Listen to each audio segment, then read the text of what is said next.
Hello everyone, welcome once again to our channel education point में। So friends, previous video में हमने बात की थी social responsibility of business and business ethics के बारे में। सो आज की इस वीडियो में हम बात करने वाले हैं CSR के बारे में। CSR बेसिकली होता क्या है? Corporate social responsibility. So corporate की किस तरह से रिस्पॉन्सिबिलिटी बनती है, क्या होता है ये CSR, सो उसके बारे में हम डिस्कस करेंगे। सबसे पहली बात तो ये है कि इसमें कोई भी डेफिनेशन जो है वो पर्टिकुलर डेफिनेशन यहाँ पर डिफाइन नहीं की गई है, क्योंकि अलग अलग टाइप के बिजनेस होते हैं, अलग अलग टाइप के उनके काम होते हैं, तो फिर अलग चीज़ों को हम कोई एक फिक्स डेफिनेशन जो है नहीं दे सकते। सो यहाँ पर वो क्या कहता है, there is a no single universally accepted definition of CSR. Each definition that currently exists underpins the impact the business have on society at large and the societal expectation of them. सो यहाँ पर वो बात यही clear कर रहा है कि यहाँ पर कोई सिंगल डेफिनेशन डिफाइन नहीं की गई है। जिस तरह का हमारा बिजनेस होगा, जो सोसाइटी पर उसका इम्पैक्ट होगा, उसी के थ्रू उसको जो है डिफाइन किया गया है। अब यहाँ पर बात करते हैं यूरोपियन कमीशन के बारे में। उन्होंने किस तरह से CSR को डिफाइन किया है। So the European commission define CSR as the responsibility of enterprises of their impact on society. So यहाँ पर वो क्या कहता है कि जो एंटरप्राइज होता है उसकी रिस्पॉन्सिबिलिटी होती है किसी भी सोसाइटी के लिए, क्योंकि अगर वो कोई भी एक्टिविटी परफॉर्म कर रहा है तो उसका सीधा इम्पैक्ट कहाँ पे पड़ेगा, हमारी सोसाइटी पर ही पड़ेगा, राइट। सो यहाँ पर वो कहता है कि किसी भी एंटरप्राइज की क्या बन जाती है, यहाँ पर रिस्पॉन्सिबिलिटी बन जाती है अपनी सोसाइटी को लेकर, क्योंकि उसके द्वारा कोई भी एक्टिविटी की जाती है तो उसका इम्पैक्ट हमारी सोसाइटी पर पड़ेगा। नेक्स्ट बात करते हैं यहाँ पे world business council of sustainable development के द्वारा जो भी डेफिनेशन दी गई है उसके अकॉर्डिंग ये क्या कहता है। सो यहाँ पर सस्टेनेबल डेवलपमेंट क्या होता है, सबसे पहले हम इसको डिफाइन कर देते हैं। सस्टेनेबल डेवलपमेंट का मतलब होता है कि अगर आप अपने डेवलपमेंट की बात कर रहे हैं, अपने सोसाइटी की इकोनॉमिक की डेवलपमेंट की बात कर रहे हैं, तो आप कुछ ऐसे मटीरियल, ऐसे रिसोर्सेज को यूज़ करिए जिसको आप दोबारा से यूज़ कर सको, या फिर आप आने वाले फ्यूचर के आने वाले समय में भी उस चीज़ों को यूज़ कर सको। इस तरह से उन चीज़ों को इस्तेमाल करें। जैसे कि अगर हम पानी की बात कर रहे हैं, पेट्रोल की बात कर रहे हैं, कोयले की बात कर रहे हैं, तो इसका इस्तेमाल इस तरह से होना चाहिए कि आने वाले समय में भी इसका इस्तेमाल किया जा सके। सो ये बात होती है सस्टेनेबल डेवलपमेंट की।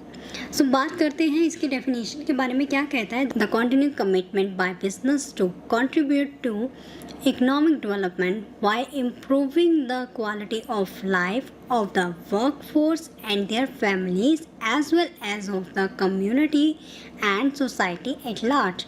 सो यहाँ पर वो बात क्या कर रहा है कि बिज़नेस को, जो भी हमारे एंटरप्राइजेस हैं, उनके साथ एक कमिटमेंट कर दी जाती है कि आप अपनी जो अर्निंग है, जो प्रॉफिट्स है, वो करो, ठीक है। अपने बिज़नेस को ग्रोथ करने के लिए आपको जो भी प्रॉफिट चाहिए उसके लिए आप करो, लेकिन इसी के साथ साथ आपको क्या करना पड़ेगा, यहाँ पर इकोनॉमिक डेवलपमेंट को भी देखना पड़ेगा, उसके इम्प्रूवमेंट को भी देखना पड़ेगा।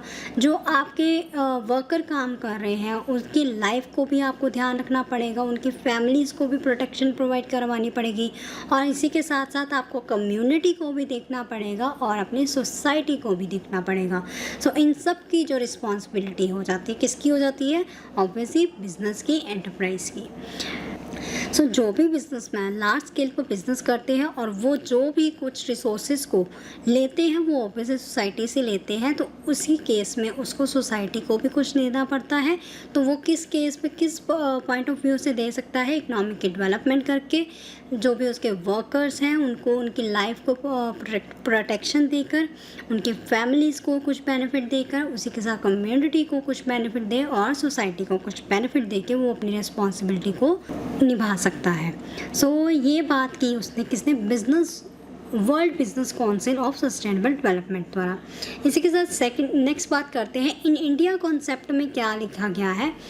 अगर हम इंडिया के कॉन्सेप्ट के अकॉर्डिंग देखें तो इंडिया के कॉन्सेप्ट क्या कहता है, CSR is governed bye close 135 of the company act 2013 which was passed by both houses of parliament and had received the assent of the President of India on 23 अगस्त 2013। सो यहाँ पर CSR के बारे में बात कर रहा है कि जो ये CSR है, यानी कि कॉरपोरेट सोशल रिस्पॉन्सिबिलिटी है। ये किसके रिगार्डिंग हम बात कर रहे हैं? ऑब्वियसली ये कंपनी बिजनेस के बारे में बात कर रहे हैं। तो इस एक्ट को उसने किसके अंदर डाल दिया? एक नया लॉ बना दिया गया, एक नया क्लोज ऐड कर दिया गया 135 किसके अंदर? कंपनी एक्ट 2013 के अंदर। क्योंकि ये जो पॉइंट है ये किसका है? बिजनेस का ही है। तो उसने इस पॉइंट को किस में ऐड कर दिया? CSR के पॉइंट को कंपनी एक्ट 2013 में। और इसको पास भी कर दिया गया था दोनों हाउसेस द्वारा, दोनों पार्लियामेंट हाउसेस द्वारा पास किया गया था। और फाइनली प्रेसिडेंट ऑफ इंडिया से 2013 में इसमें क्या लगवाई गई थी? फाइनली यहाँ पर स्टैंप लगवा दी गई थी इसको पास करवाने के लिए।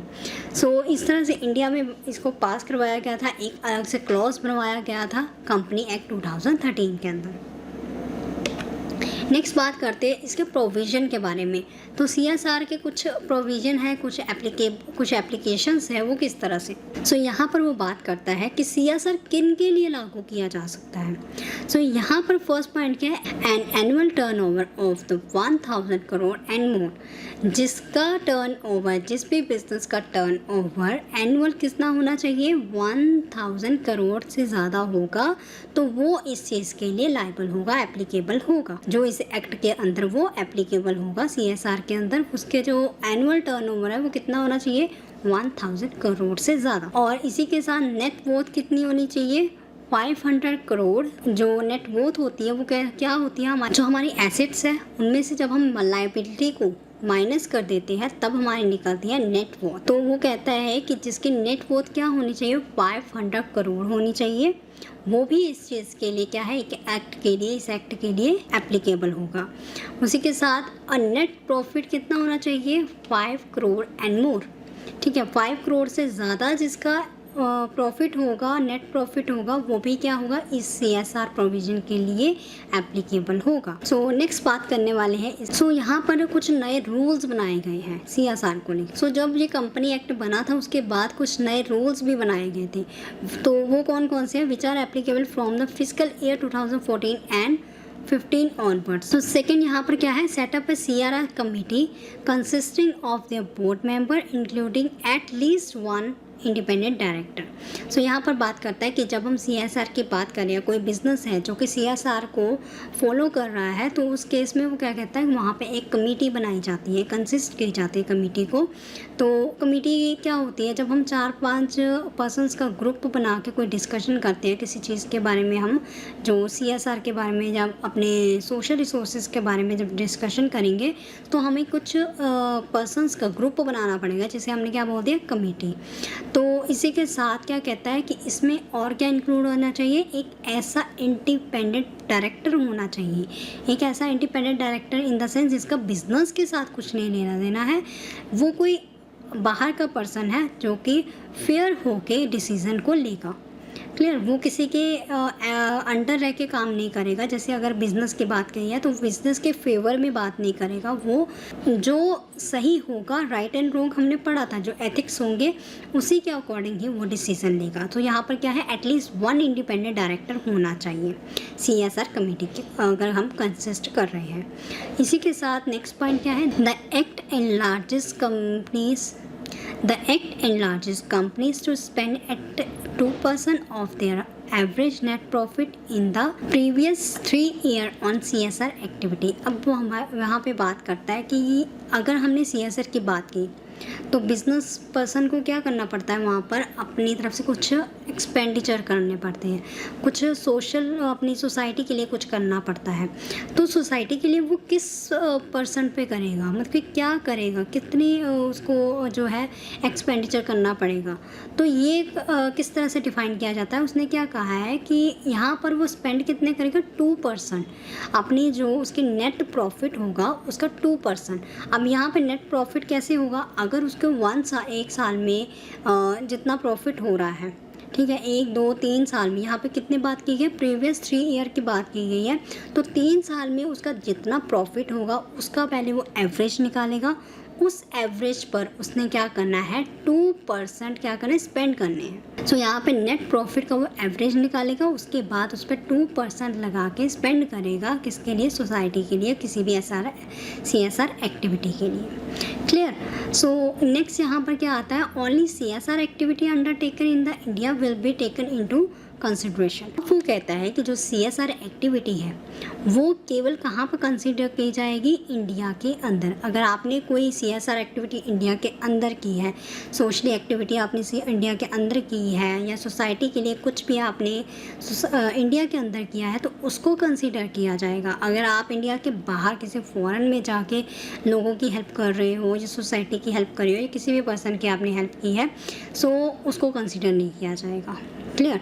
सो यहाँ पे बेसिकली मेन पॉइंट क्या है कि इंडिया में किया गया कोई भी काम, कोई भी एक्टिविटी आपकी कंसिडर किया जाएगी CSR एक्टिविटी के अंदर। क्लियर। सो नेक्स्ट हमारी बात क्या आती है, activity meant exclusively for employees and their families will not qualified under CSR।